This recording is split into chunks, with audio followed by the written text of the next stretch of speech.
Before I was a name, I was a number. Before I was a man, I was a mistake. This is the story of James, of violence, of prison, of transformation. This is the story of a boy who fought the world and himself. We open on gray. Walls, uniforms, faces. Everything is stripped of warmth. This is James Burns' new home. Prison. The place where you are reduced to nothing but the weight of your crimes. James is just 17. But here, inside, he's treated like any other convict.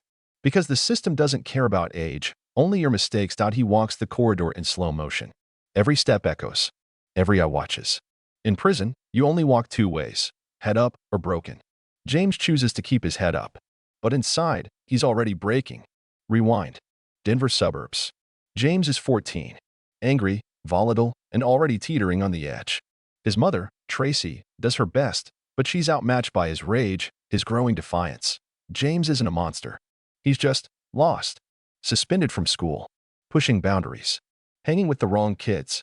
The type who carry knives, steal cars, and talk about respect like it's currency. One night, after yet another altercation, James is kicked out of school for good. He spirals. The system labels him a risk. A delinquent. His mother pleads for help. No one listens. They don't see you for who you are. Only for what they're afraid you'll become. Out on the streets, James is recruited. Not with threats, but with attention. With the promise of family. Enter Rock, a local gangster. Charismatic. Cool. Dangerous. He sees James and recognizes something. Fire. Recklessness. The kind of desperation that makes boys easy to mold. Rock brings him in. Gives him clothes. Money.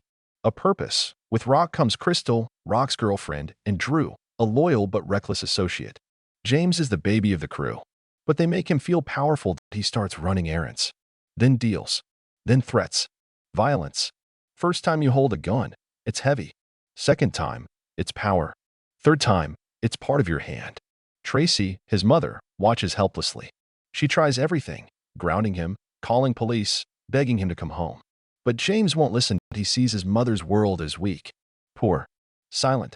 Rock's world is louder, flashier, stronger. One night, after an argument, Tracy stands at the doorway as James walks into the night. Tracy, I can't save you if you don't want to be saved. He doesn't look back. In the middle of this descent, James meets Sarah, a bookstore clerk. Quiet, intelligent, everything he's not. She sees through his tough guy act, challenges him, talks about poetry, college, life beyond the street. With her, James glimpses another world. He wants to be different, better. They talk at night, walk together. She even invites him to dinner. But James is trapped between two lives, the boy Sarah sees and the thug Rock expects. Back in Rock's orbit, things escalate. James is now carrying, running deals solo. When a transaction goes wrong, he pulls a gun. Doesn't shoot. But it's enough. Police swoop in. Arrest him. Multiple charges. Weapons, intent, robbery, courtroom. Cold. No sympathy. He's sentenced to time in a maximum security facility for youth offenders. His mother cries. Sarah disappears. Rock doesn't show. The moment they cuff you, you stop being a boy. You're a problem now. A case number. A statistic. James enters prison with defiance. But it fades quickly. The cells are cold. The food, worse.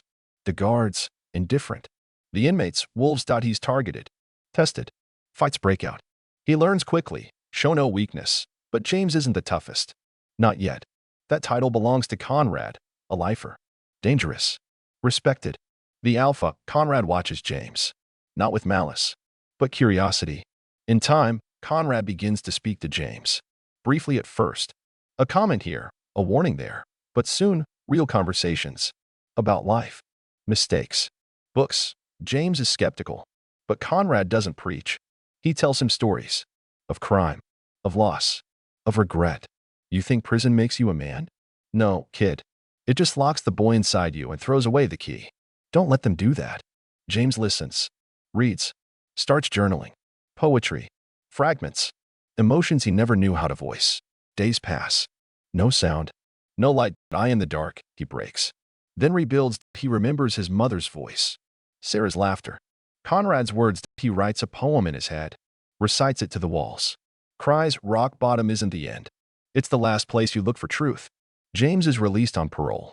A counselor finds him a job. A diner. Minimum wage. Clean slate. He returns home. His mother hugs him. Her eyes tired, but proud, she frames one of his poems, hangs it in the living room. He reaches out to Sarah again. This time, she replies, they meet. Walk. Talk. She's cautious. He's patient. But the past never dies easy. Rock finds him, offers him a job. Big money. One night. No risk. James says no. Rock pushes. Threatens. James stands firm. I'm not your boy anymore. I'm not anybody's boy. It's a defining moment. A real break. Rock walks away, laughing. James keeps writing. James, I was born with fists clenched. Learned to open them slowly. I carried hate. Now I carry words. I was a number. I am a name. I am James. Every boy deserves a chance to become a man before the world decides he's already lost.